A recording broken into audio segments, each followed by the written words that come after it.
하, 우리가 원래 기체에 나오고 나서 분자 간의 힘이 기체 다음으로 오고요. 사실 아닌가? 순서가 잘 기억이 안 나네. 기체 다음에 분자 간의 힘이 맞을 거야 아마. 그치? 앞에 있나?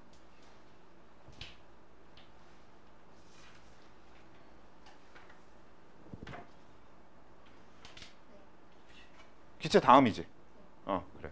그래서 원래 기체 다음에 분자 간의 힘이 나오는데 우린 분자 간의 힘을 먼저 한 거고, 그래서 기체 다음 분자 간의 힘, 그 다음에 액체 고체가 나오는데, 액체 고체는 이제 제가 말씀드렸던 대로 우리가 시간이 남으면 하겠는데 일단은 넘어가는 걸로 하자고 했었죠. 그래서 우리는 바로 쭉 넘어가서 용액으로 들어갈 겁니다. 우리는 이 용액에 대해서 할 얘기가 되게 많아요. 그리고 사실 액체 파트에서 설명하고 넘어왔어야 되지만 우리가 액체를 안 하는 바람에 설명할 것도 조금 있기 때문에 이야기를 해볼 게 꽤 많습니다. 일단 우리가 용액에 대한 설명을 하기 위해서 먼저 여러분들이 인식해줘야 될 게 하나 있어요. 그게 바로 뭐냐면 증기압력이라고 하는 개념입니다. 그래서 요거부터 이야기를 해보도록 할게요. 그래서 이 얘기를 하기 위해서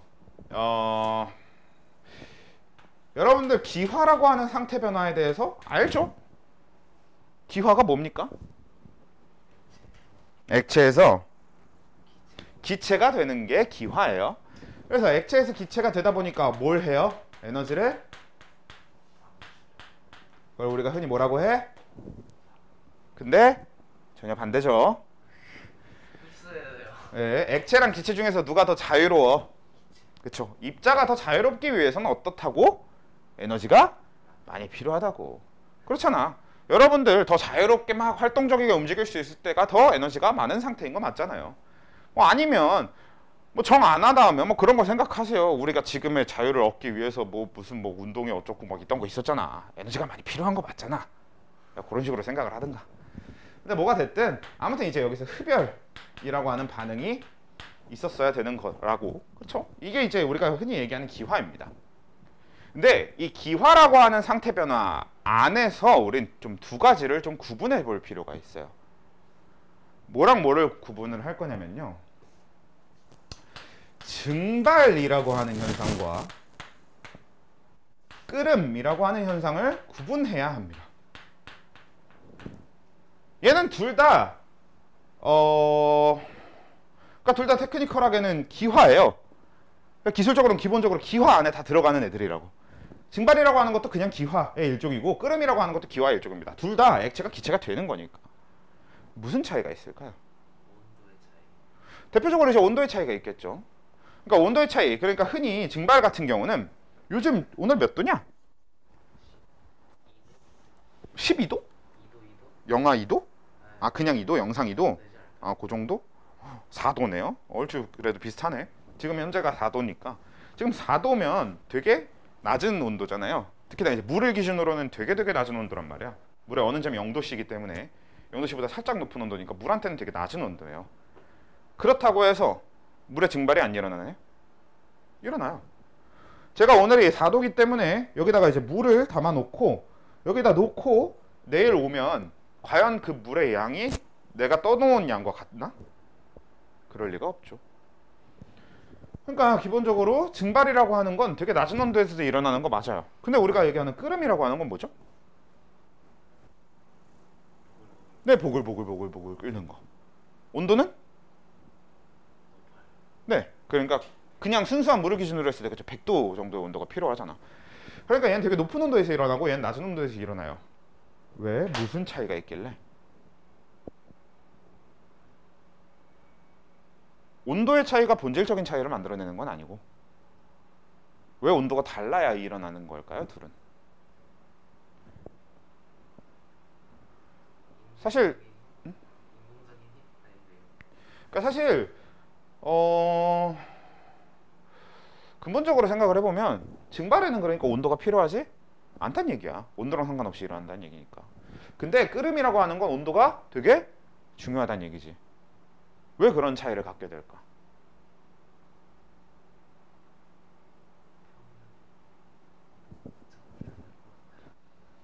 자, 이 얘기를 하려면 일단 증발이라고 하는 게 왜 일어나는지에 대해서도 먼저 볼게요. 자, 우리가 이미 알고 있잖아. 물에 끓는 점은 100도씨라는 걸 알고 있단 말이야. 그러니까 물이라고 하는 액체가 흡열을 해서 기체가 되기 위해서 필요한 온도가 흔히 이제 100도씨 뭐 이렇게 얘기를 하는 건데, 근데 좀 정확하게 얘기를 해보면 지금 여기에 3명의 사람이 있잖아요. 자, 이 3명의 사람이 가진 에너지는 다 똑같나요? 다르지. 전 사실 오늘 개인적으로 조금 우울합니다. 텐션이 많이 낮아요. 그래서 개인적으로 좀 텐션이 많이 낮기 때문에 저는 에너지가 좀 적은 상태일 거고, 또 누군가는 텐션이 어떻죠? 난 사실 당신의 텐션을 잘 모르겠어. 텐션이 낮은 것 같아요?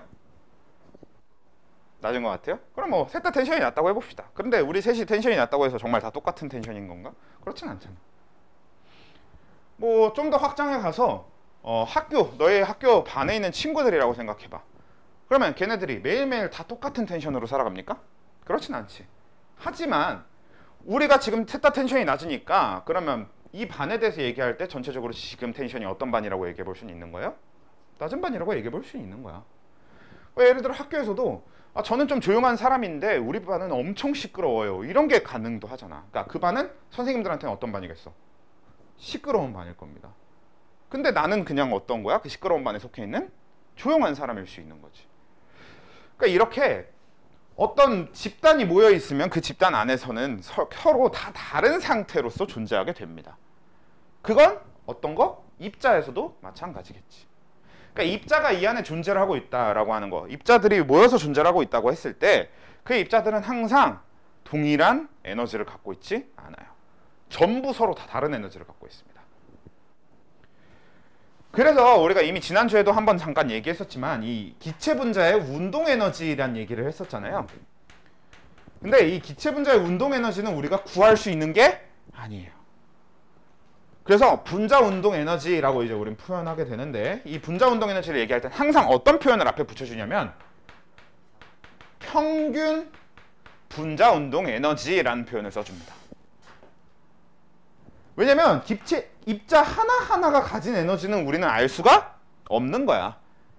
대신에 그 기체들이 모인 한 집단의 평균적인 분자 운동 에너지는 알 수 있는 거지. 왜? 특정 온도가 되면 운동 에너지가 얼만큼이다 라는 걸 우리가 생각할 수 있으니까. 왜? 온도랑 에너지가 비례한다고 했었죠. 그치? 그래서 기체 분자의 평균 운동 에너지 같은 경우는, 평균 분자 운동 에너지는 절대 온도랑 비례를 하는 걸 우리가 알고 있으니까 온도를 알면 어느 정도 평균적인 에너지는 다 알 수 있단 말이에요. 근데 그 안에서 이 기체 분자들은 서로 다 다른 에너지를 갖고 있게 됩니다. 그러니까 예를 들어서 또 이런 거지. 봐봐. 그러면 너네 반 평균이 만약에 60점이라고 해봅시다.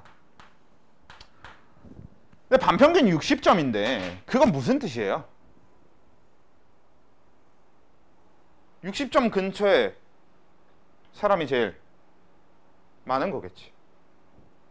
보통 60점 근처에 사람이 제일 많아야 평균 60점이 나오지. 뭐 물론 간혹 가다가 진짜 특이하게 막 뭐지 엄청 높은 점수들만 많고, 그리고 엄청 높은 점수는 어느 정도 있고 낮은 점수는 엄청 있어가지고 가운데 60점대는 별로 없는데 막상 평균 구해보니까 60점, 이런 경우는 없잖아. 근데 이런 경우는 없잖아.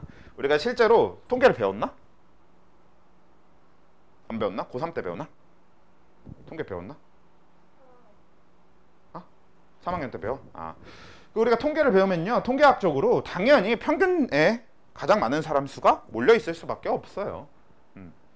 그러니까 기체 분자 운동 에너지가 만약에 60이라고 쳐봐. 우리가 아까 잡았던 저런 평균처럼. 그러면 그 점수랑 똑같이 생각을 해보면, 자, 그래서 다시 점수.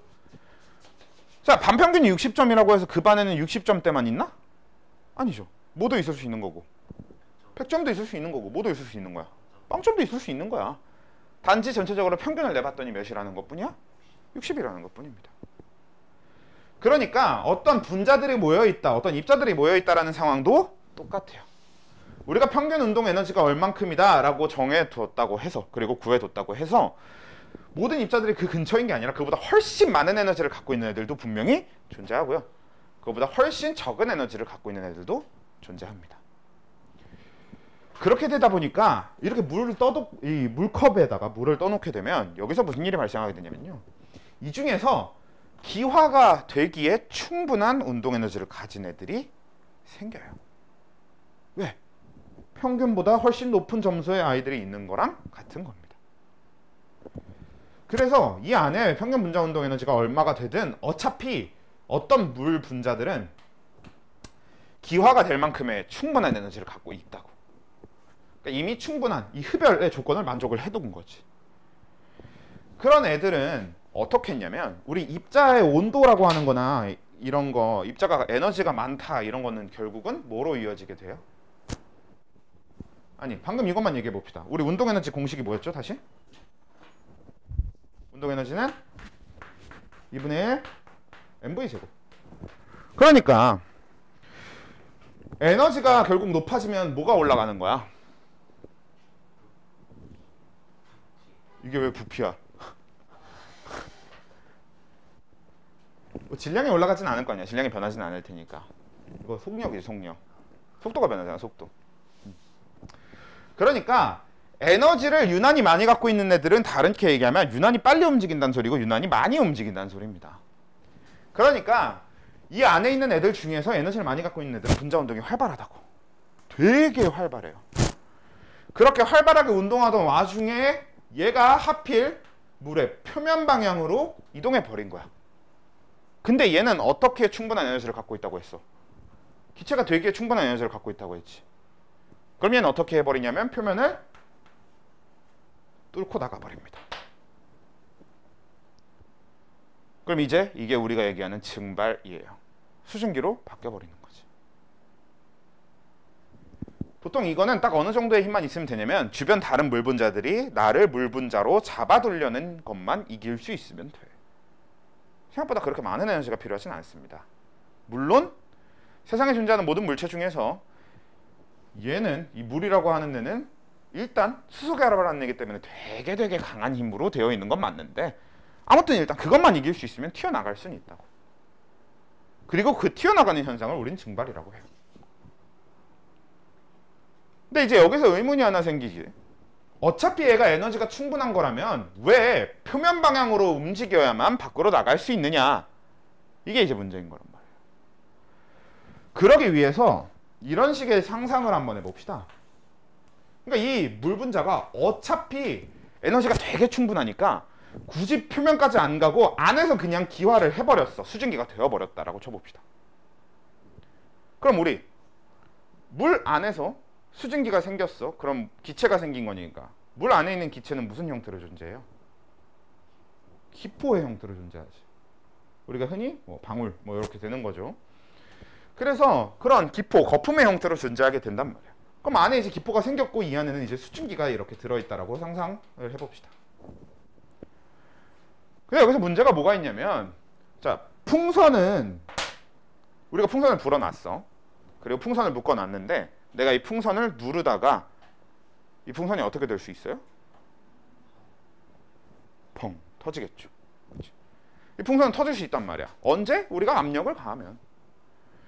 근데 그 압력이 어느 정도인 거게?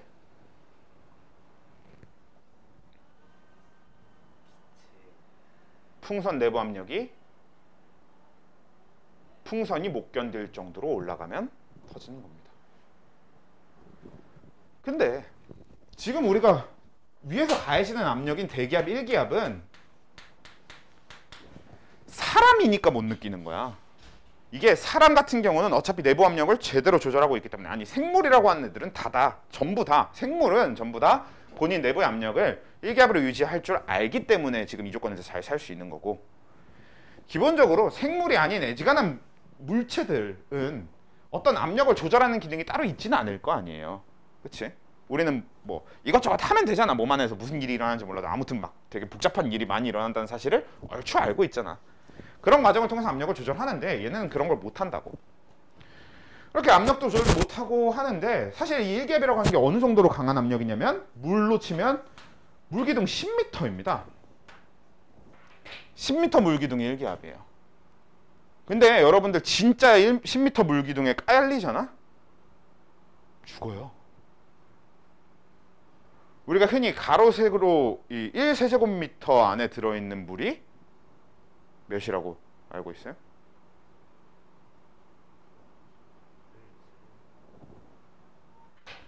물의 그 밀도가 이거예요. 1g/cm 세제곱센티미터. 사실 이게 1g/ml인데 밀리리터랑 세제곱센티미터는 같은 단위거든요.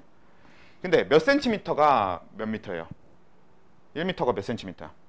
100cm지. 그러면 세제곱미터면 세제곱 센티미터의 몇 배예요? 어? 그러니까 10에? 9배는 좀 이상한 표현 아니죠? 10에? 5승? 6승.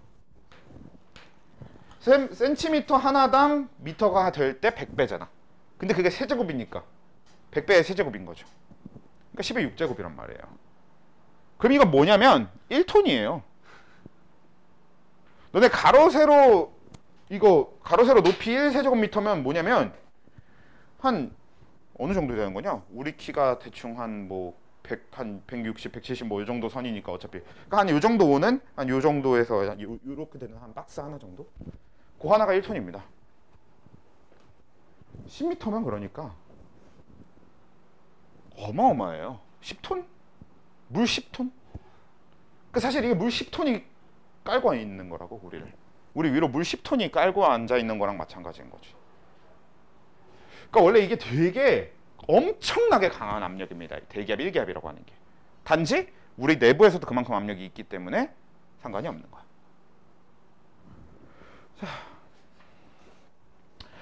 근데 그러니까 그 압력을 이 기포는 어떨 거야? 버티지 못할 거라고. 저 기포는 도저히 견딜 수가 없을 겁니다. 절대 못 버텨요. 그래서 이 기포가 다시 터져서 다시 물로 돌아가 버립니다. 그러니까 애초에 저 기포가 형성될 수조차 없는 거지.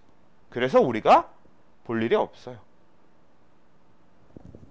그렇기 때문에 내부에서 기화는 불가능하고 항상 이 물 입자가 표면적으로 움직여서 아예 나가 버려야, 그러니까 주변에 다른 거에 이렇게 눌려서 기포 형태로 존재하지 않고 아예 그 대기의 일부가 되어 버려야 기체로 존재할 수 있게 되는 거예요.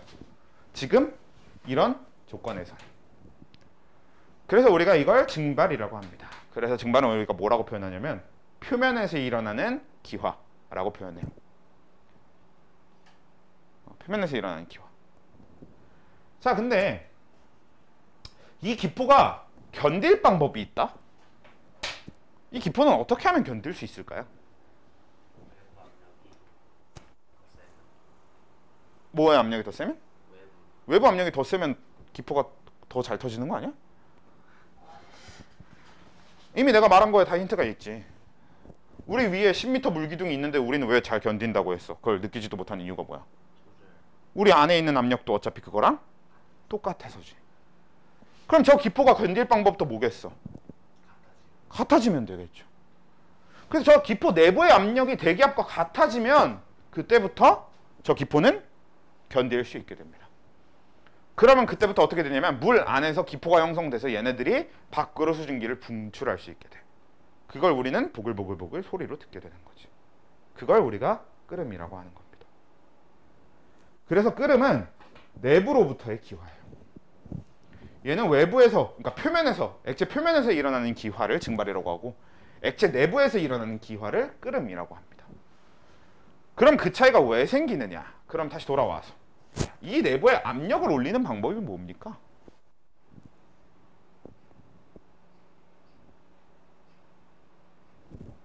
이미 여기 힌트가 다 있는 거고, PV는 nRT 적어볼게요. 지금 요 두 단어와 이걸 가지고 우리가 떠올릴 수 있는 거, 압력을 올리는 방법 뭐겠어?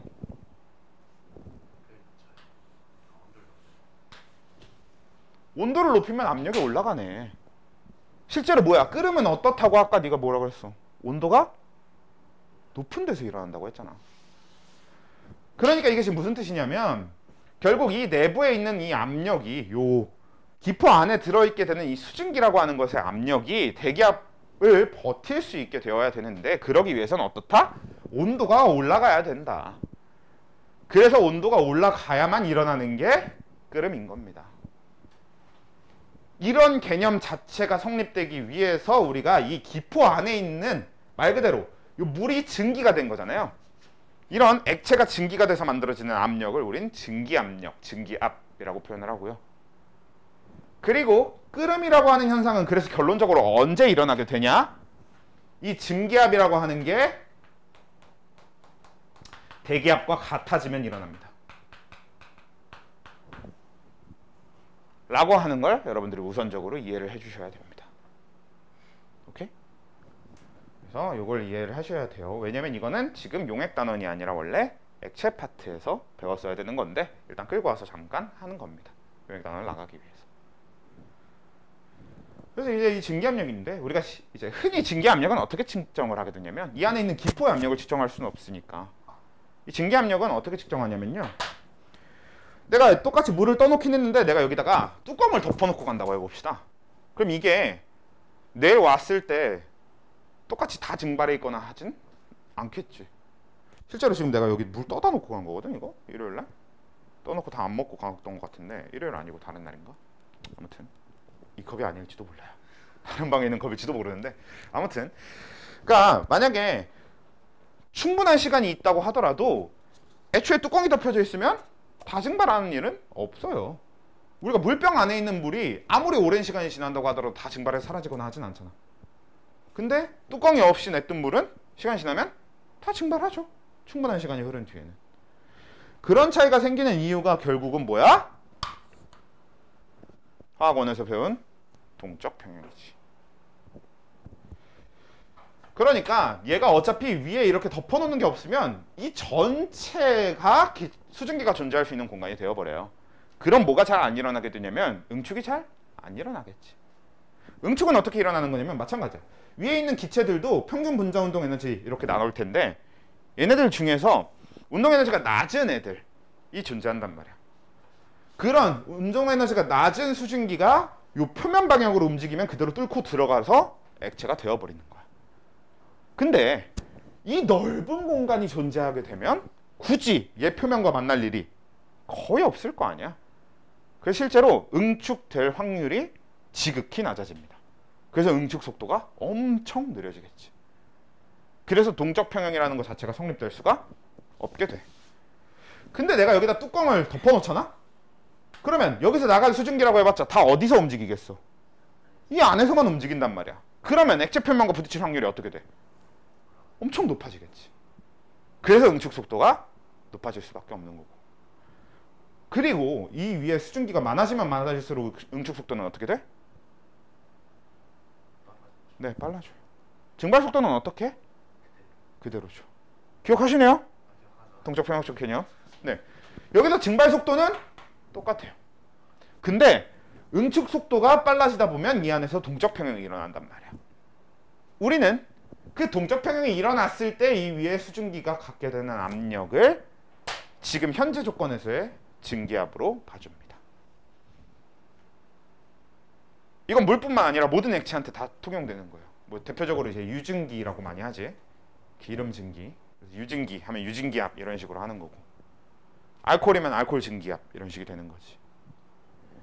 근데 여기서 중요한 거 증기압력은 기체가 띠는 압력을 측정하는 거긴 하지만 이 기체를 증기로 한정해 놓은 거예요. 그렇기 때문에 증기는 항상 액체가 증발한 상태일 때만 얘기하는 표현이지. 그래서 증기압력은 기체의 압력이지만 어디까지나 액체의 화학적인 수치입니다. 그러니까 물리량 자체를 얘기해보면 압력이고 기체의 압력이기 때문에 기체 거 같아 보이지만 그게 아니에요. 어디까지나 그냥 기체 압력이 아니라 증기 압력이라고 하는 건 증기한테만 한정해서 얘기하겠다는 거고, 증기라 하는 것 자체가 액체가 증발해서 생긴 기체한테만 쓰는 표현이란 말이야. 그래서 이건 어디까지나 액체에다가 써야 됩니다. 그러니까 우린 수증기의 증기압력이라고 표현하지 않고 물의 증기압력이라고 표현해요. 알코올 기체의 증기압력인 게 아니라 알코올의 증기압력인 겁니다. 오케이? 이것도 되게 중요한 개념이라서 정리를 한 상태에서 우린 이제 바로 용액의 농도에 대한 이야기를 해볼게요. 시간이 얼마 없기 때문에 농도는 그냥 어차피 농도는 나열만 해놓고 여러분들이 암기를 해온 다음에 다음 주에 그 농도를 가지고 계산하는 거는 연습은 다음 주에 하면 되니까. 그렇지? 오늘은 농도에 대한 이야기를 그냥 해보도록 할게요. 사실 농도에 대한 이야기는 할 게 별로 없어. 우리가 이제 화학2에 와서 다루게 될 농도가 총 3가지예요. 원래 더 엄연히 따지면 우린 4가지의 농도를 다루게 될 건데 그 중에서 2가지는 어차피 일맥상통하거든. 자, 일단 첫 번째, 여러분들이 이미 알고 있는 농도 뭐 있어요? 그러니까 어떤 농도가 있냐고. 물농도. 몰농도가 먼저 나오네요. 물의 농도. 몰농도가 있어요. 그러면 좋아요. 몰농도는 어떻게 구하는 거였어?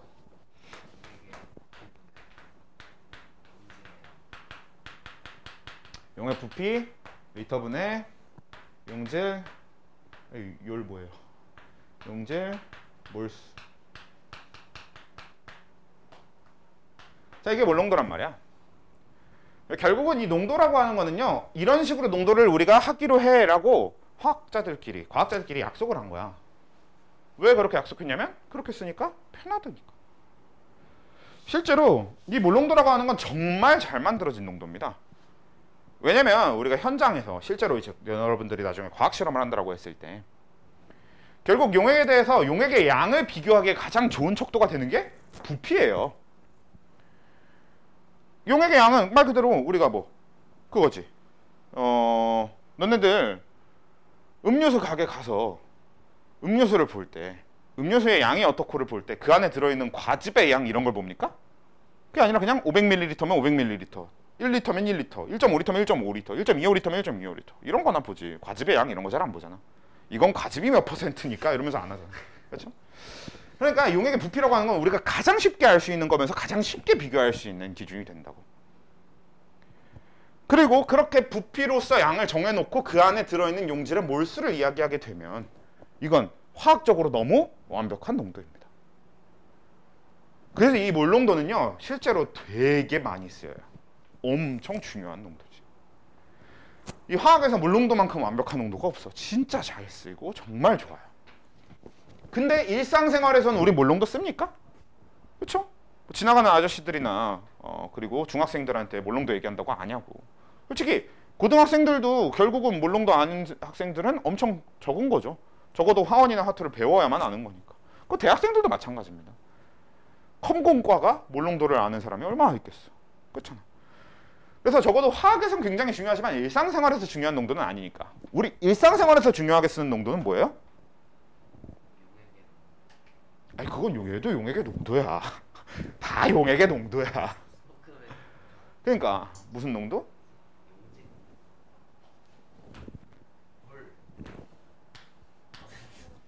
우리가 흔히 쓰는 거죠. 우리 제일 흔하게 쓰는 거잖아. 당장 아까 얘기했던 그런 과즙 어쩌고 보러 가봐. 거기 다 과즙 몇 %, 과즙 어떻게 함유 이런 거 다 적혀있잖아. 몇 % 이런 거 적혀있단 말이야. 당장 여러분 이제 내년에 마시기 시작할, 넌 이미 마시고 있겠구나. 아무튼 소주나 맥주 같은 걸 봐도 거기에 알코올 몇 %. 그러니까 우리가 가장 흔하게 쓰는 농도가 퍼센트 농도야. 근데 이 퍼센트 농도는 화학적으로 가치가 굉장히 구려요. 왜? 질량이라고 하는 너무나 화학적이지 못하는 물리량으로만 되어 있는 농도기 때문에. 사실 화학적으로는 개쓰레기예요 그냥. 그치? 퍼센트 농도 어떻게 구하는 거였어? 얘는 용액의 질량분의 용질의 질량이었단 말이야. 뒤에 곱하기 100 해주는 건 얘가 100분이기 때문에 그런 거지. 퍼센트라는 것 자체가 100분이기 때문에 100을 기준으로 하는 거라서. 그러니까 이거 자체가 결국 뭔 소리냐면 우리가 일상생활에서 쓰기에 또 가장 좋은 물리량 중에 하나가 질량이죠. 근데 그 질량으로 봤을 때 비율을 표현하기에 너무 좋지. 그래서 그러니까 소금물의 농도라고 하면 소금물 전체의 질량 중에서 소금이 차지하고 있는 질량을 얘기를 하면 되는 거지. 그러면 굉장히 얼만큼 진한지를 비교하기 편할 거 아니에요. 그러니까 10% 소금물과 20% 소금물 중에서 뭐가 진한지는 바로 눈에 보이잖아. 얘는 물 100g을 가져오면, 아니 얘는 소금물 100g을 가져오면 그 안에 소금이 10g 있다는 뜻일 거고, 얘는 소금물 20g을 가져왔을, 100g을 가져왔을 때 그 안에 소금이 20g 있다는 뜻인 자다. 그러니까 좀 얼만큼 진한지를 일상생활에서 쓰기엔 제일 좋다고. 근데 질량이라는 것 자체가 너무나 화학적이지 못한 값이라서 그래서 새로운 농도가 필요했고 몰농도인 거죠. 왜냐면 소금물 10%랑 설탕물 10%는 우리가 흔히 얘기하는 퍼센트 농도 입장에선 같은 농도야. 같은 질량의 소금과 설탕이 들어있는 거란 말이야. 근데 우린 이미 알고 있잖아. 그게 같은 몰수가 아닌 걸 알고 있잖아. 그러니까 화학적으로 진짜 둘의 진하기가 같다고 얘기할 수 없겠지. 실제로 들어있는 분자, 입자 수가 다르니까. 그래서 필요한 게 몰농도였다고. 그래서 우린 몰농도를 만들어낸 거라고. 근데 여기서 안타깝게도 농도가 하나 더 필요해집니다. 근데 사실 농도가 하나 더 필요해지기 전에 뭐도 잠깐 보면 좋냐면요. 이 퍼센트 농도처럼 똑같이 질량을 쓰는 농도긴 한데 용액 질량분의 용질 질량을 쓰는 똑같이 질량을 쓰는 농도긴 한데 10의 6제곱을 곱해주는 경우가 있어요. 10만 분율이라고도 부를 수 있는 거지. 저게 이제 100분율이니까 이건 10만 분율, 10만을 기준으로 해야 되는 거야. 이유가 뭐냐면 너무 조금 들어있는 애들을 얘기해요. 근데 너무 조금 들어있지만 그 조금으로도 우리한테 되게 치명적인 경우 많이 써줍니다. 염산은 퍼센트 농도로도 충분해요. 걔는 애초에 질량이 되게 높으니까. 우리가 흔히 이걸 ppm 농도라고 합니다. 10만 분율을 우리가 흔히 ppm 농도라고 해요. ppm 농도 어디 제일 많이 쓰냐면 미세먼지, 초미세먼지 이런 데 많이 쓰지. 걔들은 질량이 너무 작기 때문에 퍼센트 농도로 하기에는 애초에 막 0.000 막 이렇게 나와버려요. 농도가. 그러니까 그걸 위한 새로운 농도가 필요하고 ppm인데 사실 ppm 농도랑 퍼센트 농도는 뒤에 곱해주는 값만 다를 뿐 어디까지나 질량을 기준으로 한 농도라서 어차피 뭐 우리한테 크게 중요하진 않습니다. 계산이 크게 어렵지도 않을 거고. 퍼센트 농도 계산하는 거랑 똑같은데 뒤에 곱해주는 것만 달라 이거예요. 사실 얘는 그냥 알아만 두고 지나가면 되고 농도가 하나 더 추가되는 게 이제 몰랄 농도입니다. 자, 여기서 중요한 게 농도라고 하는 건 이미 있는 사실을 우리가 알아낸 그런 과학적인 발견 같은 개념이 아니에요. 농도는 어디까지나 무슨 개념이냐면 인간이 쓰기 편하게 만들어진 겁니다. 과학자들끼리 약속을 한 거야. 우린 이렇게 농도를 정하자라고 학자들끼리 애초에 약속을 한 거라고. 이거는 어떤 과학적인 발견이 아닙니다. 그러니까 일종의 발명에 가깝지. 근데 발명이라고 볼 수도 없지. 뭐 사실 뭔가 엄청난 발명도 아닙니다. 그냥 과학자들끼리 이렇게 하면 좋을 것 같은데 이러고 그냥 써버리는 거예요. 그 쓴 게 지금까지 누적돼 와서 그냥 편하니까 계속 쓰고 있는 그런 개념인 거지. 그러니까 뭐랑 비슷한 거냐면 이걸 우리가 뭐라고 불러? 컵이라고 부르잖아. 그게 무슨 의미 있는 발견이고 발명입니까? 아니야. 컵을 만든 건 엄청 의미 있는 발명이었을 수 있겠지만 이걸 컵이라고 부르자라고 약속한 거는 엄청 의미 있는 발견이고 발명은 아니에요. 하지만 우리한테는 중요하지. 왜? 이걸 컵이라고 부를 수 있으니까. 약간 그런 개념인 게 농도라고 하는 거예요. 농도는 그런 식으로 만들어진 거지 정말 과학적으로 뭔가 엄청난 과학적인 발견이야 이런 게 아닙니다. 그래서 농도 만든 걸로 막 그런 거 노벨상 받고 그럴 수가 없는 거예요. 그러면 왜 몰랄 농도라는 게 등장을 했느냐? 이거는 일상생활에서 굉장히 좋은 거고 이게 화학적으로 굉장히 유의미하고 좋아. 그래서 사실 이 두 농도만으로도 우리는 꽤 많은 걸 해결할 수 있었어. 근데 이 둘로 해결할 수 없는 게 나타납니다. 왜냐? 실제로 용액의 성질을 연구하기 시작했더니 우린 용액 얘기를 하려고 몰농도를 만들었는데 이 몰농도는 용액을 제외한 다른 데에서 엄청 널리 쓰여요. 정말 좋아, 화학적으로. 근데 막상 용액 얘기를 시작했더니 용액의 성질은 몰농도랑 비례하지 않는 거야. 이 용액의 성질이라고 하는 게 이 몰농도랑은 너무 관련이 없는 거야. 그래서 이 용액의 성질을 얘기하기 위해서 새로운 농도를 만들어내게 됩니다. 그게 몰랄 농도예요. 이 왜 용액을 위해서 이 새로운 농도가 필요했는지는 다음 주에 우리가 할 묽은 용액의 촉발성을 보면 알 수 있는 거고 그건 이제 다음 주에 할 거고요. 오늘은 이제 이 몰랄 농도를 정리하고 마무리할 겁니다. 그래서 이 몰랄 농도는 어떻게 만들어졌냐면 어떻게 만들어지긴 그냥 용액 가지고 실험하다가 이렇게 하면 될 것 같은데 하고 만든 다음 대입해봤더니 식이 깔끔하게 나오는 거야. 그럼 이제 우리가 그렇게 쓰기로 하자. 이렇게 만들어진 겁니다. 그냥 지들 쓰기 편하게. 근데 좋은 거예요. 그들이 쓰기 편하게 만들어졌기 때문에 우리도 쓰기 편한 거잖아. 그치? 실제로 이걸 외우고 계산하고 하는 과정이 지금은 좀 여러분들이 복잡하고 버거울 수는 있어도 그렇게 만들어졌기 때문에 뒤에 할 것들에 대한 식이 훨씬 깔끔하고 편안하게 된 겁니다. 우리가 다음 주 물근 용액 총괄식을 가면은 식 3개를 외우고 그 식 3개에 대한 계산도 해야 되거든요 또. 근데 결국은 그 식들과 그 계산이 편하게 만들어진 겁니다 이게. 그러니까 너무 띠껍게 생각하지 마시고 얘는 뭘 기준으로 하고 있냐면 용매의 질량을 기준으로 하고 있어요. 그래서 용매의 질량을 갖다 놓고 거기서 용질이 얼만큼 몰수를 기준으로 얼만큼 들어있는가를 정한 거고요. 그리고 여기서 용매 질량은 단위가 킬로그램입니다. 그램이 아니라.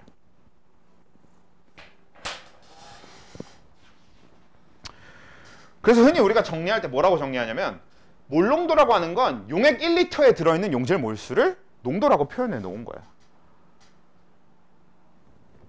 자, 근데 이거는 여러분들이 꼭 화투가 아니더라도 여기저기서 쓰일 개념이니까 기억을 해주시면 좋을 게, 그러니까 얘는 1리터당 몰수, 원래 1리터당 몰수를 구하려면 가장 좋은 방법이 부피분의 몰수를 하는 거예요. 얘는 용매 1kg당 몰수, 이걸 구하기 가장 좋은 방법이 킬로그램으로, 몰수를 킬로그램으로 나누는 거라고. 예를 들면 이런 거잖아. 한 박스당 딸기 수 이렇게 해놓고 내가 박스가 10개 있고 딸기가 2000개 있어. 그러면 내가 한 박스당 딸기 수를 어떻게 해? 200개로 하겠지. 왜? 10분의 200, 2000 할 테니까. 그래. 한 박스당 딸기 수 하면 딸기 수를 박스 수로 나누는 게 제일 좋은 거라고. 제일 구하기 편한 방법인 거라고. 몰랄농도와 몰농도는 기본적으로 그런 식으로 만들어진 거예요. 부피 속에 들어있는 몰수와 용매 질량 속에 들어있는 몰수를 농도화 시켜놓은 거라고. 그렇게 구하려면 가장 좋은 방법이 부피분의 몰수, 질량분의 몰수 해버리는 거지. 그래서 여러분들은 이런 식으로 기억하시면 좋을 것 같아요. 아예 얘는 그냥 부피분의 몰수, 얘는 질량분의 몰수 한 다음에 거기다 플러스로 뭐만 기억해 주시면 되냐? 이것만 기억해 주시면 됩니다. 왜냐면 지금 모든 농도를 보면요, 얘는 질량분의 질량이잖아. 퍼센트 농도는 질량분의 질량이고요, 몰농도는 부피분의 몰수고요, 몰랄농도는 질량분의 몰수예요. 그 과정 중에서 얘는 용액분의 용질이고 얘도 용액분의 용질이기 때문에 헷갈릴 게 없다고. 그리고 얘도 위에 있는 게 용질이기 때문에 헷갈릴 게 없어요. 어차피 분자에는 다 용질이 들어가. 그리고 분모에도 대부분 용액이 들어가. 뭐만 빼고? 얘만 빼고. 그래서 여러분들이 그냥 외울 때 퍼센트 농도는 질량분의 질량, 몰농도는 부피분의 몰수, 몰랄농도는 질량분의 몰수라는 걸 외운 다음에 한 가지만 추가해주면 된다고. 뭐만? 몰랄농도의 분모에만 용매가 들어가는 거라는 것만 추가해주면 되는 거지. 그게 아니라 저는 다짜고짜 외우는 게 더 편한데요 하시면 알아서들 하시고, 내가 제시하는 방법은 항상 그냥 이렇게 하면 어떨까 정도인 거지. 여러분들이 뭐 더 좋은 방법이 있으면 알아서 그쪽 방법으로 하세요. 이건 문제풀이에 대해서도 마찬가지입니다. 근데 예시간 하면 내 방법이 좋을 거니까 그냥 내 방법 따라 하세요. 괜찮아? 일단